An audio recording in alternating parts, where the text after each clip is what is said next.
যে শাহজাহান শেখ যদি এখন থাকতাম একটু দেখাতাম, ওকে সাবক শিখাতাম যে রাজনীতিটা সাধারণ মানুষকে নিয়ে কিভাবে করতে হয়, মানুষকে অত্যাচার করে না, মানুষকে বুকে টেনে ভালোবাসা দিয়ে রাজনীতিটা করতে হয়।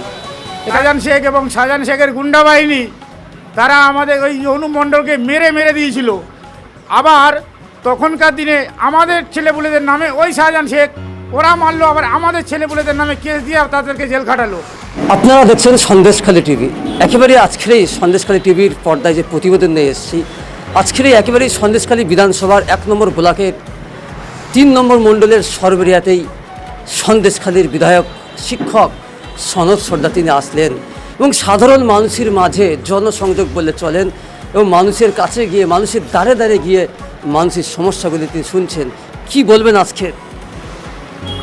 আজকে এমএলএকে আমি বলেছিলাম, আপনারা সবাই জানেন যে কিছুদিন ধরে যা প্রাকৃতিক দুর্যোগ চলছে, আমাদের সরবেরিয়াতে কিছু গ্রাম জলের তলায় ডুবে আছে। বাচ্চারা স্কুলে আসতে পারছে না, বাড়ির থেকে বেরিয়ে আসছে, রাস্তায় আছাড় খেয়ে আবার বাড়িতে ফেরত চলে যাচ্ছে। এখন আমাদের বিধানসভার গার্জিয়ান বলতে এমএলএ সাহেব, আমি এমএলএ সাহেবকে জানিয়েছিলাম যে এমএলএ সাহেব আমার এলাকাতে, আমার এই 51 নম্বর বুথে কিছু সমস্যা আছে, আপনি আসেন, এসে আপনি দেখে যান। এমএলএ সাহেব আমাকে বললো যে ওরা তুমি কোনো চিন্তা করো না, আমি ডাইরেক্ট যাবো তোমার এলাকায়। তাই আজকে এসেছিলেন এমএলএ এবং নিজে সবটা পরিদর্শন করে দেখে এসছে এবং আশ্বাস দিয়ে গেছে যে বর্ষার পরেই সব কিছু যা বলেছি, সব রাস্তা যা কিছু বলেছি সব কিছু করে দেবে বলেছে এমএলএ সাহেব। আরেকটি বিষয়, ওখানে একটা রাস্তা দেখাচ্ছিলেন সাধারণ মানুষ। তৎকালীন সময়ে যে ব্লক সভাপতি ছিলেন, একেবারে নাম ধরেই বলছেন শাহজাহান শেখ, ওই রাস্তা উদ্বোধন হয়ে গেছে, একেবারেই আনুষ্ঠানিকভাবে উদ্বোধনের নাম হয়ে গেছে, কিন্তু সেই রাস্তা এখনও পর্যন্ত বেহাল দশা। কি বলবেন? তারই আগেই, একেবারে 26-এর আগেই আমাদের পাড়া আমাদের সমাধান একটা বুথে 10 লক্ষ করে টাকা মমতা ব্যানার্জি দিয়েছিলেন। কি বলবেন? কোনো উন্নয়ন এখনও দেখতে পাচ্ছি না।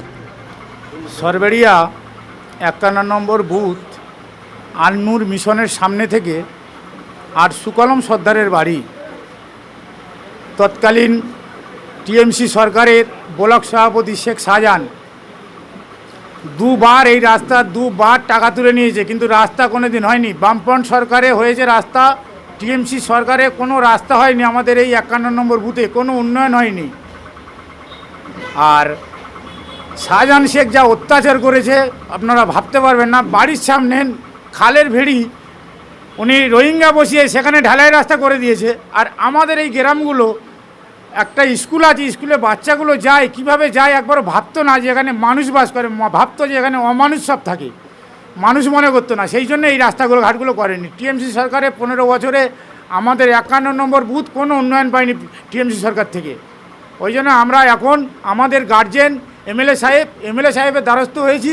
এমএলএ সাহেব সজমিনে এসে তিনি দেখে গেছেন, আশ্বাস দিয়ে গেছেন যে ওরা এগুলো সব আমি করে দেবো। তবে এখন হবে না, বর্ষার পরে আস্তে আস্তে কাজগুলো সব করে দেবে।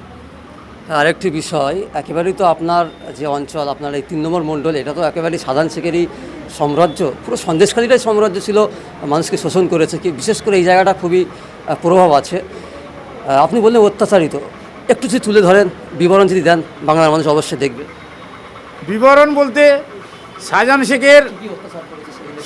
শেখ 2014-তে আমাদের গ্রামে, আমরা তখন আরএসএসের একটা ফ্ল্যাগ টাঙাতে এসেছিলাম এই সরবেরিয়া বাজার, এই পার্টি অফিসের সামনেই। তখন শাহজাহান শেখ, আমাদের একটা ছেলে অনুপ মণ্ডল, শাহজাহান শেখ এবং শাহজাহান শেখের গুন্ডা বাহিনী তারা আমাদের ওই অনুপ মণ্ডলকে মেরে মেরে দিয়েছিল। আবার তখনকার দিনে আমাদের ছেলেপুলেদের নামে ওই শাহজাহান শেখ ওরা মারলো, আবার আমাদের ছেলেপুলেদের নামে কেস দিয়ে তাদেরকে জেল খাটালো।